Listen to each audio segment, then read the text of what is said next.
የተረት ግብዣ የተረት ግብዣ የተረት ግብዣ የተረት ግብዣ።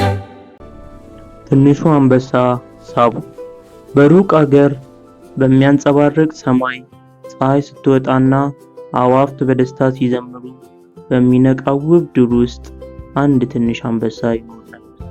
ስሙም ሳቡ ነበር። ሳቡ ከሌሎች አንበሶች ይልቅ ትንሽ ነበር፣ ግን አይኖቹ ብሩህ ነበሩ። እናም ልቡ በርህራሄ የተሞላ ነበር። ሳቡ ድምፁ እንደ ሌሎች አንበሶች አይበረታም ነበር። ሌሎች አንበሶች ሲጮሁ ዱሩ ሁሉ ይንቀጠቀጥ ነበር። ሳቡ ግን ሲሞክር አንድ ድመት ድምፅ ይመስል ነበር። አንዳንድ ትናንሽ ጦጦች እንኳን ይሳለቁበት ነበር። አንድ ቀን ሳቡ ብቻውን በዱር ተቀምጦ እያሰበ ነበር። እኔ መቼ ነው እንደ አባቴ ታላቅ የምሆነው ብሎ አሰበ። እናቱ ቀስ ብላ ቀርባ አጠገቡ ተቀመጠች። ሳቡ ምን እያሰብክ ነው አለችው። እኔ ትንሽ ነኝ፣ ድምፄ ደካማ ነው፣ ጀግና አልሆንም ብዬ እፈራለሁ አለ። እናቱ ፈገግ አለች። ጀግና መሆን በኃይል ብቻ አይነታም። አይምሮ፣ ድፍረትና ጥሩ ልብ ያስፈልግሃል። ጊዜ ሲደርስ ታውቃለህ ብላ አለችው። ከጥቂት ቀናት በኋላ ጠንካራ ንፋስ መጣ። ዛፎች ተንቀጠቀጡ፣ ቅጠሎች በአየር ተበተኑ፣ ትንሽ ወፎች እየጮሁ ይበሩ ነበር። ሳቡ ይህንን ሰማ።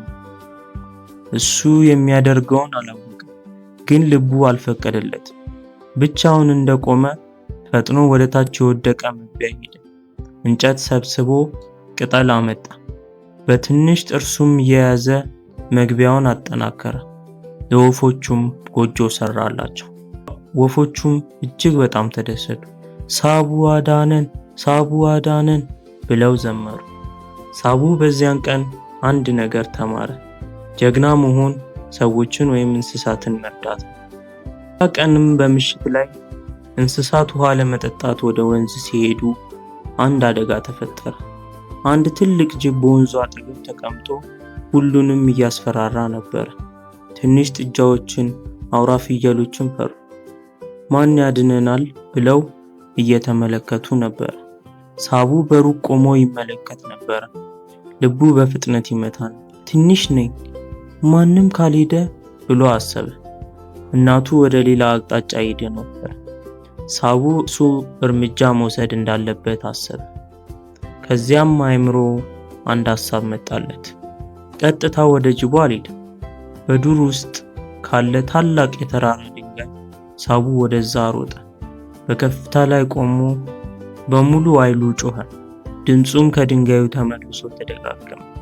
ታላቅ እንደ አንበሳ ድምፅ ተሰማ። ፈራ። ትልቅ አንበሳ መጥቷል ብሎ መሮጥ ጀመረ። ከአካባቢውም በፍጥነት ጠፋ። እንስሳትም በደስታ ጮሁ። ሳቡ ሳቡ ሳቡ ብለው ዘመሩ። እናቱም በኋላ ላይ ስትመለስ ሁሉንም ነገሯት። እሷም በኩራት ተመለከተችው። አየህ፣ ድፍረት ማለት ፍርሃትን እንኳን ቢኖር መርምሮ መቆም ነው። ከዚያን ቀን ጀምሮ በዱር ውስጥ ትንሽ እንስሳ፣ ትንሹ አንበሳ ብቻ አልነበረ። እሱ እውነተኛ ድፍረት ምሳሌ ሆነ።